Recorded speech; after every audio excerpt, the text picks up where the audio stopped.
नमस्कार बंधु, राधे राधे। मैं नंदिनी प्रिय संस्कृतम में आप सभी बंधुजनों का एक बार फिर से स्वागत करती हूँ। उम्मीद करती हूँ बहुत अच्छे होंगे आप लोग और अपनी स्टडी कर रहे होंगे।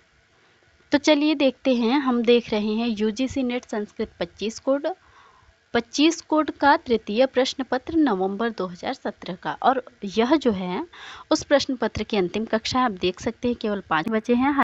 हालांकि हम 10-10 प्रश्नों की श्रृंखला देख रहे थे, किंतु इस कक्षा में 5 ही प्रश्न बचे हैं, तो हम 5 ही प्रश्नों को देखेंगे। तो 71 नंबर प्रश्न से 75 नंबर प्रश्न तक देखना है हमें। तो कक्षा थोड़ी छोटी ही होगी, बहुत बड़ी तो नहीं होगी, किंतु जितना व्याख्या करने लायक रहेगा हम उतना करेंगे। चलिए, तो बहुत विलंब न करते हुए हम अपने प्रश्नों को देखते हैं। 71 नंबर प्रश्न है, अलाभार्था अलब्ध लाभार्था लब्ध परिरक्षणी इत्यादि विशेषणानि कौटिल्यार्थशास्त्रे काम लक्ष्यन्ति। तो यह जो है भेद नीति, दंड नीति, वार्ता, अन्वीक्षिकी, इन चारों में से किसका जो है विशेषण है? तो भेद नीति नाम का कोई विद्या नहीं है। कौटिल्य के अर्थशास्त्र में 4 विद्याएं हैं। अन्वीक्षिकी, त्रयी, वार्ता, दंड नीति। तो इसमें त्रयी नहीं दिया गया है, बाकी 3 तो दी गई हैं, किंतु इन तीनों में से ये हमारा जो है दंड नीति का है। दंड नीति के विषय में कहते हैं, अन्वीक्षिकी त्रयी वार्ता नाम योगक्षेम साधनो दंडः।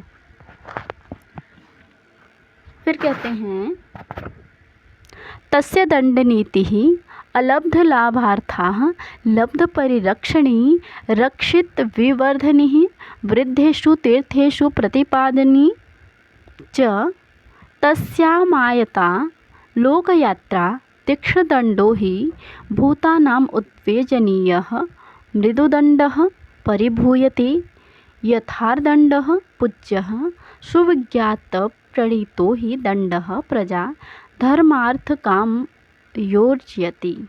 तो इस तरीके से इसके विषय में कहते हैं। त्रय के विषय में क्या कहते हैं, क्षमा कीजिए, अन्वीक्षिकी के विषय में क्या कहते हैं? सांख्य योगो लोकायतम चित्तान्वीक्षिकी। और त्रय के विषय में कहते हैं साम ऋग यजुर्वेदास्त्रयी अथर्व वेद इतिहास वेदौ च वेदा। अथर्व वेद और इतिहास भी वेद कहे जाते हैं। कृषि पशुपाल्य वाणिज्य च वार्ता। अन्वीक्षिक त्रय के विषय में दंड नीति के विषय में कहते हैं, अन्वीक्षिकी त्रय वार्ता नाम योगक्षेम साधनो दंडः। और उसी में फिर कहते हैं, अलब्ध लाभाय लब्ध परिरक्षिणो रक्षित विवर्धिनी वृद्धस्य तीर्थेषु प्रतिपादनी च। ये आपका दंड नीति के। और चारों विद्याओं में सबसे सर्वश्रेष्ठ विद्या दंड नीति को ही माना गया है। तो इस तरीके से इस प्रश्न का हमारा जो है वार्ता के विषय में देख ले। वार्ता और अन्वीक्षिकी के विषय में भी हम थोड़ा सा, हालांकि संक्षेप में तो देखा ही है हमने, किंतु वार्ता के विषय में कहते हैं, विद्या कृषि पशुपाल्य वाणिज्य च वार्ता धान्य पशु हिरण्यकुप्य विष्टि प्रदानादौपकारिकी तया स्वपक्षम परपक्षम च वशीकरोति कोशदंडाभ्याम। ये आपका अन्वीक्षिकी के विषय में है। त्रय के विषय में कहते हैं, साम ऋग यजुर्वेदा त्रयस्त्रयी अथर्व इतिहास वेदौ च वेदाः शिक्षा कल्पो व्याकरणं निरुक्तं छन्दो विचित्ति ज्योतिषमिति चांगानि एष त्रयधर्मः चतुर्ना वर्णानाम् आश्रमाणां स्थापनादौपकारिकः। इस तरीके से हमने इन विद्याओं के विषय में देखा और सही उत्तर हमारा दूसरा है। अब हम अगले प्रश्न की ओर बढ़ते हैं। अगला प्रश्न है 72 नंबर हमारा। इसमें क्या पूछा गया है? संख्यातार्थेषु कर्मसु नियुक्ता ए यथादिष्टमर्थम सविशेषम वा कुर्युः तान अमात्यान कुर्वेत। अब ये तो हो गई पंक्ति। तो फिर कह रहे हैं कौटिल्य अर्थशास्त्रे उल्लिखितम एतद मतम भवति। यह मत कौटिल्य के अर्थशास्त्र में किसका है? भारद्वाज का है, विशालाक्ष का है, बाहुदंतीपुत्र का है अथवा पिशोन का है? तो हमारे जो आचार्य कौटिल्य है उन्होंने अपने ग्रंथ में अलग अलग आचार्यों के मत का उल्लेख किया है और यह प्रश्न वहीं से पूछा गया है। तो चलिए देखते हैं सबसे पहले भारद्वाज के विषय में कि वो क्या कहते हैं। हमारे जो चारों विकल्प हैं सबके विषय में देख लेंगे, तत्पश्चात हमें स्वतः पता चल जाएगा कि यह जो है किसका मत है। तो भारद्वाज के विषय में देखें तो ये कहते हैं सहाध्यायिनो अमात्यान कुर्वेत ते हास्य विश्वास्याः भवन्ति। तो इनका कहना है कि सहाध्यायी को अमात्य बनाना चाहिए। विशालाक्ष कहते हैं योहस्य गुह्य धर्माण स्थान अमात्यान कुर्वेत, जो आपके गुह्य कार्यों में साथ दे उसको अमात्य बनाना चाहिए। इसके बाद बाहुदंतीपुत्र जो हैं, बाहुदंतीपुत्र कहते हैं अभिजन प्रज्ञा शौच अशौच शौच शौर्य अनुराग युक्तान अमात्यान कुर्वेत। तो ऐसे को अमात्य बनाना चाहिए। ये बाहुदंतीपुत्र का है। और पिशून कहते हैं, पिशून अर्थात नारद, नारद के अनुयायी,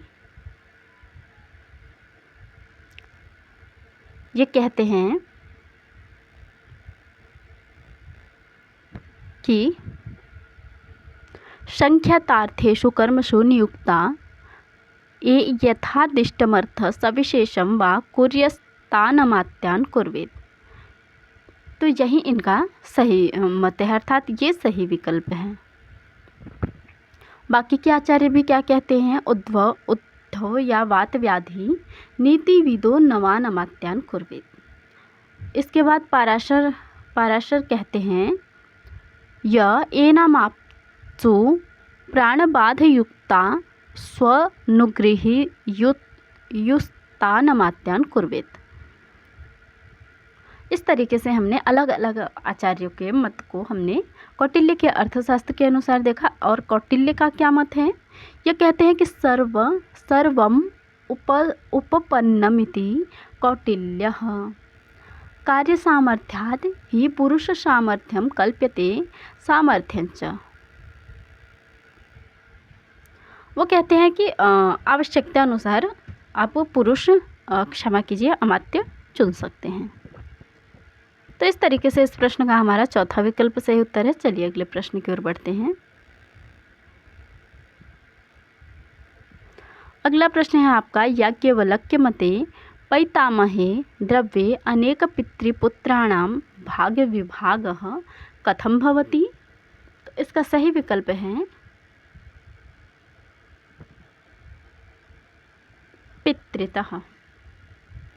हाँ जी, पितृतः। अगला प्रश्न है मनुमते वैश्यस्य मेखला कीदृशी कार्या।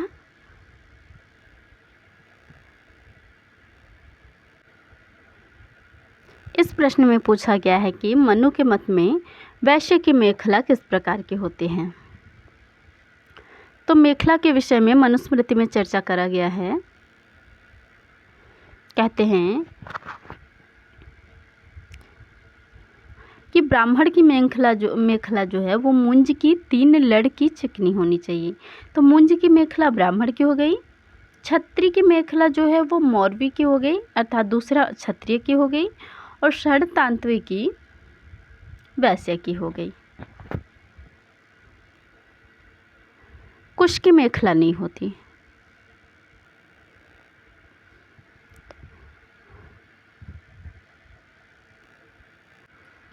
इसी प्रकार यज्ञोपवीत के विषय में भी चर्चा करी गई है कि कपास की यज्ञोपवीत जो है ब्राह्मण धारण करेंगे और सन के सूत की क्षत्रिय और भेड़ के सन के सूत की वैश्य। और दंड के विषय में भी कहते हैं कि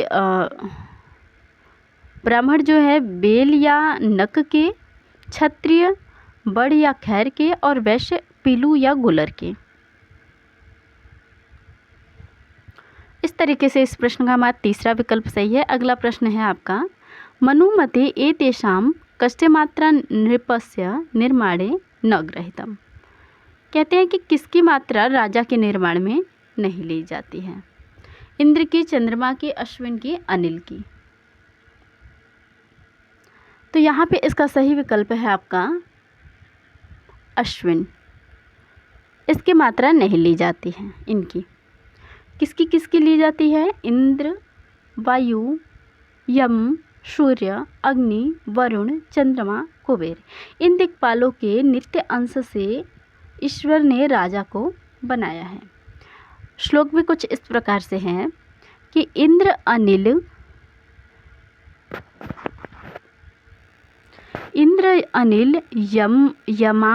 यमार्काणाम् अग्निश्च वरुणस्य च चंद्र वित्तशयोश्चैव मात्रा निर्हत्य शाश्वती।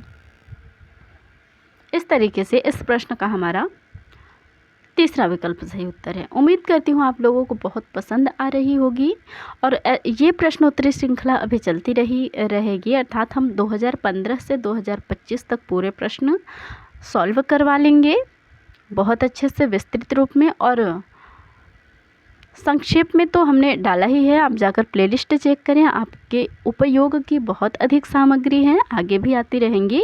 तो चैनल को सब्सक्राइब कर लें ताकि आगे आने वाले वीडियोस के नोटिफिकेशन आपको मिलते रहें और इसका लाभ होता रहे। चलिए कक्षा समाप्त करते हैं, मिलते हैं अगले कक्षा में। धन्यवाद।